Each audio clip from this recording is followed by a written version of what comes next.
Hello everyone. आज हम JEE mains की डेली पीवाईक्यू सीरीज में एक बहुत ही शानदार कॉन्सेप्चुअल क्वेश्चन लेकर आए हैं। इस क्वेश्चन में बोला गया है कि R1 एंड R2 दो रिलेशन है ना, किस तरीके से डिफाइंड है। A is related to B if A square plus B square equal to one. जो रिलेशन वन है वो इस तरीके से डिफाइंड है।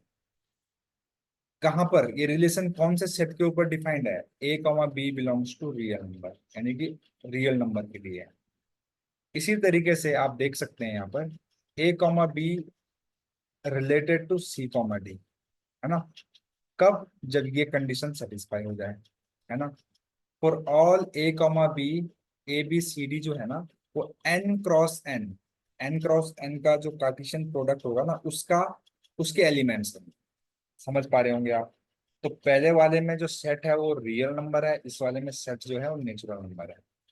चलिए, तो रियल नंबर में तो भाई अगर बात करें A square plus B square equal to one की, और A comma B belongs to real number है, तो ए कॉमा बी की जो होती है इनफाइनाइट वैल्यू है। क्या होंगी? Infinite value. जैसे मैंने ए की वैल्यू वन रख दी तो बी की वैल्यू जीरो हो जाएगी। ए की वैल्यू कुछ समथिंग कुछ पॉइंट में रखी तो बी की वैसे एडजस्ट होती चली जाएगी वैल्यू, है ना। वैसे बहुत सारे वैल्यूज होंगी। जैसे कि आप देखेंगे, ये एक्चुअल में आप अगर थोड़ा सा कोऑर्डिनेट ज्योमेट्री को जानते हैं, अगर 0,0 सेंटर का एक सर्कल की तरह ही इसको रिप्रेजेंट कर सकते हैं। और ये सारे पॉइंट्स इस सर्कल के, जो ये सरकमफ्रेंस के सारे पॉइंट इसको सेटिस्फाई करेंगे। तो यानी कितने पॉइंट हो गए? इनफाइनाइट पॉइंट हो गए। अब अगर आप ऑप्शन में देखेंगे, ऑप्शन में बात किस चीज की गई करी गई है? Equivalence relation. तो इक्विवेलेंस रिलेशन क्या रिलेशन, कौन सा रिलेशन होता है? जो रिफ्लेक्सिव भी होता है, जो सिमेट्रिक भी होता है, जो ट्रांजिटिव भी होता है। तो अगर इसमें से कोई एक भी कंडीशन हो गई, मतलब सेटिस्फाई नहीं हुई, तो हम वहीं पे रुक जाएंगे, हम बाकी की दो प्रॉपर्टी को चेक ही नहीं करेंगे, क्योंकि वो इक्विवेलेंस तो हो ही नहीं पाएगा। तो वैसे ही हम पहले क्वेश्चन में चलते हैं। इसने बोला ए आर वन बी, इसकी कंडीशन क्या है? A square plus B square equal to R. सबसे पहले हम रिफ्लेक्सिव को चेक करते हैं। रिफ्लेक्सिव में हम क्या करते हैं हमेशा, जैसे दो एलिमेंट दिए रहते हैं ए और बी, तो हम दोनों को सेम अज्यूम कर लेते हैं, ए कॉमा ए अज्यूम कर लेते हैं। तो A R1A अगर होगा, है ना, दोनों को हमेशा सेम हम अज्यूम करते हैं, ध्यान रखिएगा इस बात पर। तो ये हो जाएगा A square plus A square equal to one.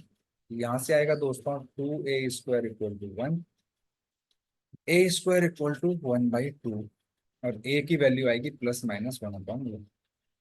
कहने का मतलब ये है कि ये वाला रिलेशन केवल और केवल ए की इस वाली वैल्यू पर सेटिस्फाई होता है, जबकि ए कॉमा बी के लिए कितने पॉइंट्स यहाँ पर ऐसे हैं जिसमें सेटिस्फाई होगा? Infinite point.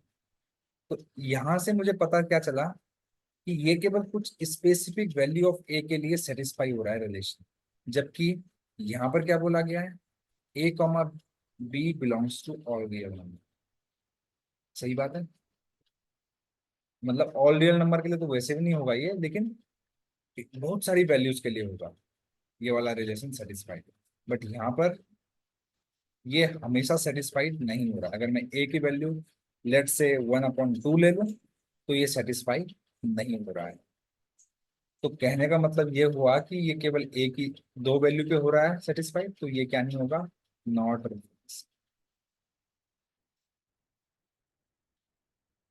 सही है। तो इसका मतलब R1 तो इक्विवेलेंस रिलेशन हो नहीं सकता, क्योंकि ये रिफ्लेक्सिव ही नहीं है ना। तो हम इसके सिमेट्री को ट्रांजिटिविटी को चेक ही नहीं करेंगे। अब बात करते हैं हम R2 की। R2 ने क्या बोला? A comma B is related to C comma D. मैंने आपको क्या बोला? रिफ्लेक्सिव अगर चेक करना है तो हमें क्या करना होता है? रिलेशन के बोथ साइड सेम पेयर को लेना होता है। तो रिफ्लेक्सिव में हम क्या करेंगे? A comma B is related to A comma B. Condition यहाँ पर दी गई है कि A plus D equal to B plus C, यानी ए प्लस डी और बी प्लस सी बराबर होना चाहिए। तो अगर आप यहाँ पे करेंगे तो ए प्लस बी आएगा इक्वल टू बी प्लस ए आएगा, जो कि दोनों सेम है। दोनों क्या है, सेम है, सेटिस्फाइड। इसका मतलब ये रिफ्लेक्सिव होगा, R2 क्या होगा, रिफ्लेक्सिव होगा। अब इसके सिमेट्रिक को चेक करते हैं, सिमेट्रिसिटी को चेक करते हैं। सिमेट्रिसिटी के लिए हम A comma B is related to C comma D को ही लेंगे। तो A plus D is equal to B plus C. ठीक है, ये आया, दे रखा है ना क्वेश्चन में, ये पार्ट दे रखा है। अब सिमेट्रिक में हम क्या करते हैं, जब सिमेट्रिक प्रॉपर्टी चेक करनी होती है दोस्तों, तो हम करते ये हैं कि इसको और इसको आपस में इंटरचेंज करके चेक करते हैं कि क्या मेरा आंसर सेम आ रहा है। तो C comma D is related to A comma B. अब क्या करेंगे, यहाँ पर क्या था, फर्स्ट और लास्ट का सम इन दो बीच वालों के बराबर था, तो सेम यहाँ पर वही पैटर्न हम फॉलो करेंगे। C plus D is equal to D plus A. तो अगर आप ध्यान से देखेंगे तो ये सेम ही लिखे गए हैं दोनों, क्योंकि एडिशन जो होता है वो कॉम्पिटेटिव होता है, बोथ आर सेम। अगर दोनों सेम है इसका मतलब सेटिस्फाई हो गया, है ना। अगर ये वाला ट्रू दिया हुआ है क्वेश्चन में तो ये भी तो ट्रू हो गया, इसका मतलब ये सिमेट्रिक भी होगा। अब हम चलते हैं इसके ट्रांजिटिविटी पे। ट्रांजिटिविटी के लिए हमें क्या करना होता है, दो पेयर लेने होते हैं। जैसे A comma B is related to C comma D, ठीक है, and C comma D is related to, मतलब जहां से एंड होता है वहीं से स्टार्ट होना चाहिए, related to E comma F ले लेते हैं। ठीक है, ई कॉमा एफ हमने ले लिया यहाँ। अब इसमें हम चेक करने वाले हैं इसकी ट्रांजिटिविटी को। ठीक है, चलिए।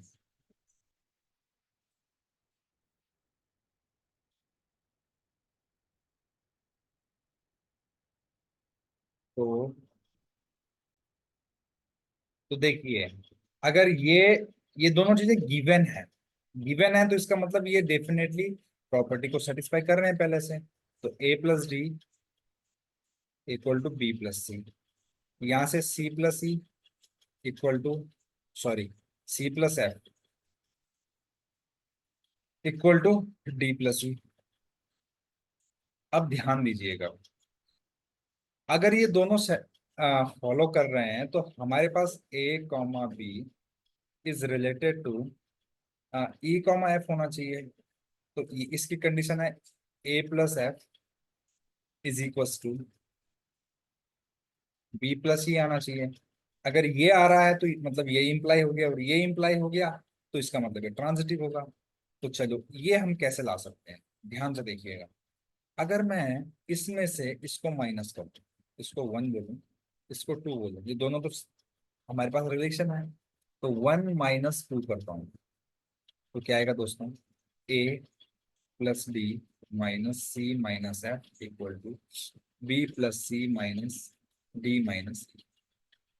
ठीक है, अगर आप इन दोनों रिलेशन को देखेंगे दोस्तों, तो यहाँ पर कुछ कैंसिल हो रहा होगा, है ना। देख लेते हैं, अ, या फिर डी, यहाँ पे माइनस क्या है, बी सी, यहाँ से तो हमें कुछ हिंट नहीं लगी। एक काम करते हैं, हम दोनों को ऐड करके देख लेते हैं, है ना। माइनस करके तो कुछ भी नहीं हुआ, अगर हम ऐड करें वन प्लस टू तो क्या हो जाएगा, A plus D plus C plus F equal to B plus C plus D plus E. दोनों को ऐड कर सकते हैं, अगर ऐड करेंगे तो डी से डी कैंसिल होगा, सी से सी कैंसिल होगा, और यहाँ से मुझे क्या मिलेगा, A plus F equal to B plus C, जो कि मुझे देखो यहाँ पर चाहिए था। अगर ये वाला फॉलो कर रहा है इसका मतलब कि ये इस तरीके से होगा, यानी कि ट्रांजिटिविटी की कंडीशन ही ये होती है कि जैसे this is related to this, फिर यहाँ से स्टार्ट करेंगे this is related to some other pair, तो फॉलो क्या करना चाहिए, फर्स्ट वाला लास्ट वाले को इम्प्लाई करना चाहिए, रिलेटेड होना चाहिए। तो वही यहाँ पर हो गया है, तो इसका मतलब ये क्या हो गया, ट्रांजिटिव भी हो गया। तो हमने अभी अभी देखा कि जो R1 था, है ना, दो रिलेशन दिए गए थे इसमें, R1 जो था वो रिफ्लेक्सिव ही नहीं था, तो उसकी इक्विवेलेंस की बात ही नहीं होती है, क्योंकि चारों ऑप्शन में इक्विवेलेंस की बात की गई है। तो R1 तो इक्विवेलेंस होगा नहीं, R2 हमने सिमेट्रिक, रिफ्लेक्सिव और ट्रांजिटिव तीनों प्रूव करा है। इसका मतलब R2 इज इक्विवेलेंस रिलेशन, यानी कि option number 2 is the correct answer.